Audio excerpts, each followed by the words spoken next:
मुस्तफ़ा जाने रहमत पे लाखों करोड़ों दुरूद सलाम। बिस्मिल्लाहिर्रहमानिर्रहीम। अस्सलामु अलैकुम वरहमतुल्लाहि वबरकातुहू। अल्लाह ताला हम सब के दिलों को कुरान की मोहब्बत, ज़िक्र की मिठास और सजदों के नूर से हमेशा भरता रहे। आज हम ज़ियाउल कुरान के सफ़र को मोहब्बत, खुशू और समझ के साथ आगे बढ़ते हैं। आइए सूरह बकरा की आयत नंबर 95 को समझते हैं। तर्जुमा। और वो लोग हरगिज़ कभी मौत की तमन्ना नहीं करेंगे, इस वजह से कि उनके हाथों ने जो आगे भेज रखा है, यानी अपने अमाल, और अल्लाह ज़ालिमों को खूब जानने वाला है। तफसीर। यह आयत अहले किताब के एक दावे का जवाब है। वो कहते थे हम अल्लाह के ख़ास दोस्त हैं, तो मौत हमारी भलाई है। लेकिन अल्लाह ताला ने फरमा दिया, अगर तुम सच्चे हो तो मौत की तमन्ना करो, मगर तुम नहीं करोगे, क्योंकि इनके दिल में अपने गुनाहों का खौफ था। दिल जानता था कि आगे क्या अमाल रखे हैं, और जिनके अमाल बोझ बन जाएं वो कभी मौत को पसंद नहीं कर सकते।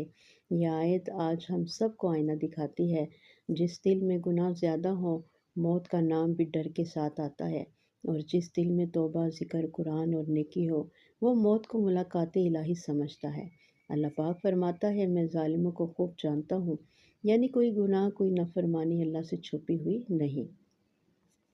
आज के सबक से हमने ये सीखा, गुनाह इंसान को मौत से भगा देता है और नेकियां मौत को मोहब्बत से कबूल कराती हैं। दिल का सुकून आमाल सालिहा से मिलता है, ना कि दुनिया की ज़ाहिरी इज्जत से। जो बंदा हक को छुपाए, धोखा दे, नाफरमानी करे, वो कभी अल्लाह का दोस्त नहीं हो सकता। अल्लाह हर अमल जानता है, लिहाजा ज़िंदगी सच्चाई और नेकी पर गुजारना ही निजात है। आइए दुआ करते हैं रब्बे ज़ुल जलाल से, अल्लाह हमारे दिल गुनाहों से पाक फरमा, अपनी मुलाकात को हमारे लिए महबूब बना दे, हमारे आखिरी अमाल बेहतरीन बना दे और हमें हुस्न ख़ात्मा अता फरमा। आमीन या रब्बुल आलमीन। अल्लाह हम सबको कुरान के नूर में ज़िंदा रखे और मौत को हमारे लिए अल्लाह की रहमत से मुलाकात बना दे, खौफ नहीं। आमीन या रब्बुल आलमीन।